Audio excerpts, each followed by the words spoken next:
సంపాదకులు తెలకపల్లి రవి గారు సిద్ధంగా ఉన్నారు. రవి గారు నమస్తే సార్. నమస్తే వర్మ. సార్, ఇండియా పాక్ ఇంకా కవ్వింపు చర్యలు చేస్తానే ఉన్నది. ఎల్ఓసి దగ్గర కాల్పులు చేస్తున్నారట. అమాయకమైన ప్రజలు చనిపోతున్నారు. అసలు ఏంటి వీళ్ళ ఆలోచన ఏంటి? ఈ మార్పు ఇంకా రాదా? దెబ్బలు తగులుతున్నా అంటే పాకిస్తాన్ పూర్తిగా చేతులు ఎత్తేసింది. వాళ్ళు దేశాల దగ్గరికి వెళ్ళి ఎలా ఏ మార్గం ఫేస్ సేవింగ్ అంటారు చూడండి, మొహం చల్లకుండా ఎలా తాము వెనక్కు తగ్గాలి అని. అందుకని ఇప్పుడు పాకిస్తాన్ 2-3 పద్ధతులు అనుసరిస్తుంది. ఒకటేమో ఫేక్ న్యూస్ వదలటం. అంటే ఉదాహరణకు ఇది ఇండియన్ జెట్స్ కూల్ చేసామంటే అవన్నీ ఫేక్ అని తేలింది. ఎక్కడెక్కడ కూలిన బొమ్మలన్నీ ఇది తీసుకొని వచ్చి చెప్పడం. అందులో ఒకటి పాకిస్తాన్ది కూడా. తమ విమానం తమకే అయిపోతే, ఎందుకంటే దాని మీద CNN వాళ్ళు వెళ్ళి సర్వే చేస్తే అక్కడ దుకాణదారులు వాళ్ళు ఇది మొన్న కూలింది మా కళ్ళెదురుగా, ఇది పాకిస్తాన్ విమానం, ఇది దానంతగా అది కానీ చెప్తున్నారు వాళ్ళు. కాబట్టి ఒకటేమో ఫేక్ న్యూస్ చేయడం, రెండోదేమో అణ్వాయుధం అణ్వస్త్రం అని చెప్పి బెదిరించడం. మనం అనుకున్నాం అణ్వస్త్రం అనే బెదిరించడం అనేది, దీని మీద చాలా చర్చ జరుగుతుంది. ఇది చూడండి, పాకిస్తాన్కు తన అణు బటన్ నొక్కేటటువంటి దమ్ము లేదు, చేత కాదు దానికి. అదిగోండి, Pak may not hit N button at experts. ఇది ఎందుకు చెప్తున్నారు అంటే వాళ్ళ రేంజ్ చాలా తక్కువ, మహా అయితే 60-70 కిలోమీటర్లు. అది కూడా భారతదేశం అయితే అది 100 మొన్న కూడా 100 కిలోమీటర్ల లోపలికి పోయి కొట్టారు. అందుకని మొన్న భారతదేశం చేసిన దాడికి చాలా విస్తారమైన మద్దతు వచ్చింది. దానికి ముఖ్యమైన కారణం ఏమంటే రెచ్చగొట్టడము, పని కట్టుకొని అమాయకులను చంపడం కాకుండా టెర్రరిస్ట్ క్యాంపులు, నర్సరీలాగా ఉన్నటువంటి వాటిని భారతదేశం ఎంపిక చేసి మరి హిట్ చేసింది. దీని మీద ఎక్కడా ఆక్షేపణ లేదు. ఒక విధంగా చెప్పాలంటే వర్మ, 1980లో ఆఫ్ఘనిస్తాన్ ఆ సమస్య వచ్చినప్పటి నుంచి అవి ప్రపంచానికే పెద్ద ముప్పుగా తయారయ్యని అన్ని దేశాలు భయపడుతున్నాయి. ఇతర ఇస్లామిక్ దేశాలు కూడా, including other Islamic countries. Bin Laden కూడా అక్కడే అయిన తర్వాత, తాలిబాన్ల పెనుముప్పు వచ్చిన తర్వాత, వీటి అన్నిటి తర్వాత అవి బ్రీడింగ్ సెంటర్స్ అయిపోయినాయి. సో ఈ బ్రీడింగ్ సెంటర్స్ను ఏదో ఒక విధంగా ఇండియా చాలా వ్యూహాత్మకంగా ఇప్పుడు దెబ్బ కొట్టింది అనే ఒక సంతోషం భారతదేశం మీద బయట దేశాలు వ్యక్తం చేయకపోయినా ఉంది. ఒక హర్షం కూడా ఉంది. మీరు చూస్తే ప్రతిపక్షాలు కూడా, ఉదాహరణకు CPM వాళ్ళు ఒక ప్రకటన చేశారు, పాకిస్తాన్ మీద ఇంకా ఒత్తిడి పెంచాలి, అక్కడ ఉన్నటువంటి టెర్రరిస్ట్ కేంద్రాలు పూర్తిగా తుడిచిపెట్టేదాకా, అలాగే మన పహల్గామ్కు కారణమైన వాళ్ళని తెచ్చి భారత్కి అప్పగించేదాకా ఒత్తిడి చేయాలి. ఇలా ఒత్తిడి చేయమని ప్రపంచం మీద కూడా ఒత్తిడి పెంచాలి అని.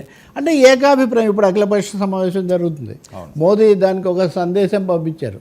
ఆ సందేశానికంటే ముందు అజిత్ దోవల్ వెళ్ళి ఆయనతో కూర్చొని ఇటు వచ్చారు. గతసారి మోదీ సమావేశానికి ఎందుకు రాలేదు అనే వచ్చింది కదా, ఇది గత వారం కిందట.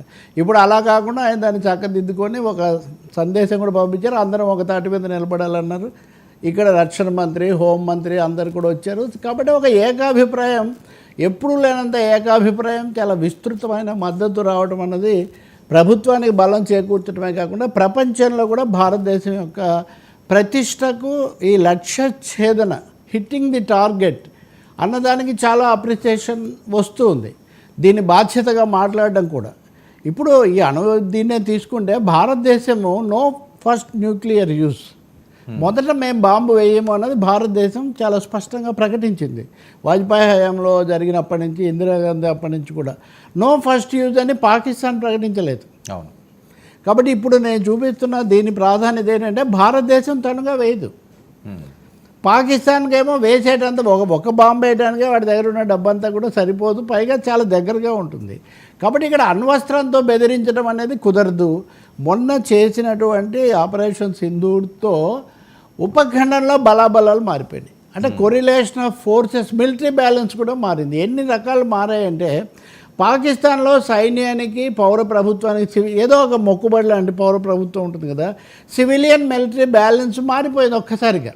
ఇప్పుడు మిలిటరీ ఆ డామినేషన్ అయిపోయింది, దీన్ని మనం సహించకూడదు అన్నటువంటి పరిస్థితి మిలిటరీ, ముఖ్యంగా ఇతను వచ్చిన తర్వాత ఈ మునీర్కి వ్యతిరేకమైంది, అది చాలా ఎక్కువగా వచ్చింది. రెండవది, మొత్తం ఇండియన్ సబ్ కాంటినెంట్లో కూడా వివిధ దేశాల మధ్య కూడా పరిస్థితి మారింది. ఇప్పుడు ఇండియా ఇప్పటివరకు ప్రపంచం ఎదుర్కొన్న సమస్య మీలాంటి వాళ్ళు కూడా చాలాసార్లు అడుగుతుంటారు, ఎలా ఈ ఉగ్రవాదానికి విముక్తి ఏంటి అని.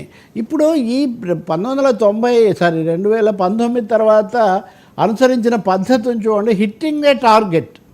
అంటే యుద్ధం లేకుండా, ఎస్కలేషన్ లేకుండా, ప్రజల పెద్ద మారణకాండ జరగకుండా ఒక టార్గెట్ను హిట్ చేయటం.